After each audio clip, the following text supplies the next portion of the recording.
Ovaries females के reproductive hormones होते हैं जो कि मेंस्ट्रुअल साइकिल एंड हार्मोन के प्रोडक्शन को मेंटेन करते हैं। एग्स के एक्यूमुलेशन में ओवरीज में स्वेलिंग आ जाती है, जिसकी वजह से लार्ज क्वांटिटी में मेल हार्मोन रिलीज होने लगता है, जिससे इनफर्टिलिटी आ जाती है।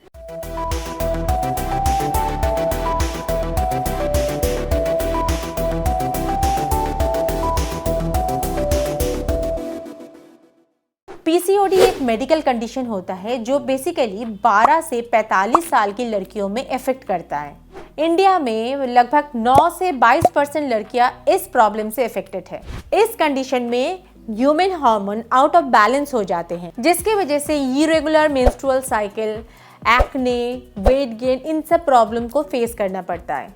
पीसीओडी को अगर कंट्रोल नहीं किया जाता है तो आगे और भी सारे प्रॉब्लम्स जैसे कि diabetes, high cholesterol, multiple health issues आना शुरू हो जाता है। कुछ कॉमन सिम्टम्स है पीसीओएस और पीसीओडी के, जो कि है एंड्रोजन हार्मोन, जो कि मेल हार्मोन है।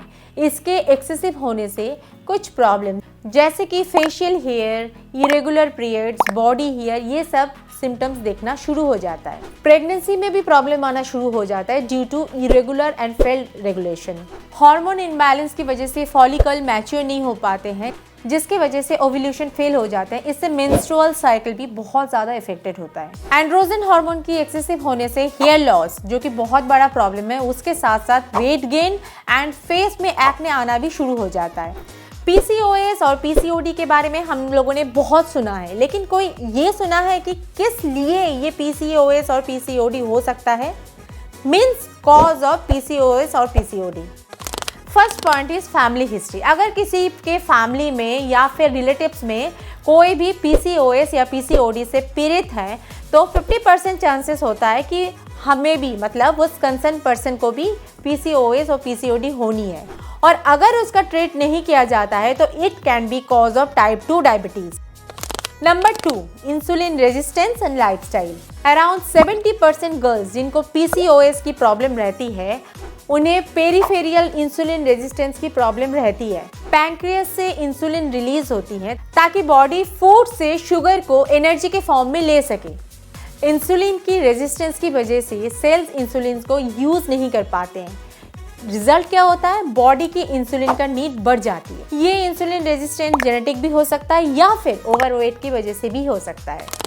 Third is inflammation. पीसीओडी से लड़कियों में इन्फ्लामेशन काफ़ी बढ़ जाता है और स्टडीज में पाया जाता है कि एक्सेसिव इन्फ्लामेशन आपके एंड्रोजन लेवल को भी बढ़ा देता है। Fourth point is weight. जिन लड़कियों को वेट गेन होता जाता है, वेट गेन के बाद ही धीरे धीरे फेशियल हेयर या फिर एक्ने या फिर हेयर लॉस, ये सब प्रॉब्लम्स दिखा जाता है। तो वेट गेन भी एक कॉमन फैक्टर है पीसीओएस और पीसीओडी की। पीसीओडी को कंफर्म करने के लिए कोई पर्टिकुलर एग्जामिनेशन नहीं होता है, बट डॉक्टर्स इसको कई तरह के एग्जामिनेशन करके, जैसे कि pelvic examination, blood test, ultrasound, ये सब करके वो बता देते हैं कि आपको पीसीओएस या पीसीओडी की प्रॉब्लम है कि नहीं। इस सिचुएशन में आपको रेगुलरली डॉक्टर के कंसल्टेशन में रहना पड़ेगा, क्योंकि पीसीओडी सिर्फ अकेली नहीं आती है, इसके साथ ही अपने कई सारे प्रॉब्लम्स और ले आती है, जैसे कि miscarriage, infertility, diabetes, type 2 diabetes, sleep apnoea, endometrial cancer, depression, etcetera etcetera. PCOD के क्योर अभी तक डिटरमाइन नहीं हुए हैं, लेकिन हमें रेगुलर लाइफस्टाइल मॉडिफिकेशन और चेकअप से हम इसको जड़ से उखाड़ फेंक सकते हैं। इसके लिए हमें एक पूरी हेल्थ केयर टीम के सपोर्ट में रहना चाहिए, जैसे कि गायनेकोलॉजिस्ट, एंडोक्रिनोलॉजिस्ट, डाइटिशियन, उसके अलावा इनफर्टिलिटी एक्सपर्ट एंड डर्मेटोलॉजिस्ट। अगर एक सेंटेंस में बताना चाहिए तो हम बोल सकते हैं कि पीसीओडी को रिमूव करने के लिए आपको आपके लाइफस्टाइल और डाइट को पूरी तरह मॉडिफाई करना पड़ेगा। एक्सरसाइज, वर्कआउट, मेडिटेशन एंड एक हेल्दी डाइट प्लान से आप अपने पीसीओएस के प्रॉब्लम को अपने आप से दूर कर सकते हैं। पीसीओडी डाइट में mainly low fat and low carbohydrate level को ही मेंटेन किया जाता है, ताकि आपका वेट गेन ना हो और आपका बीपी भी नॉर्मल रहे। Natural unprocessed food like spinach, kale and other leafy vegetables, broccoli and nuts and legumes, इसके अलावा fish, whole grain and low fat dairy. What type of exercise are best for PCOD? PCOD से सफ़र करने वाले females को cardio workout, HIIT, running, ये सब exercise करना चाहिए। इसके अलावा एफर्मेशन, मेडिटेशन मस्ट है। आप हेल्थ के साथ साथ अपने माइंड को भी जितना हेल्दी रखोगे, आप उतनी ही जल्दी अपने गोल तक पहुंच जाओगे। तो आज के लिए इतना ही। ये था आज का वीडियो। उम्मीद करूंगी आप सबको अच्छा लगा।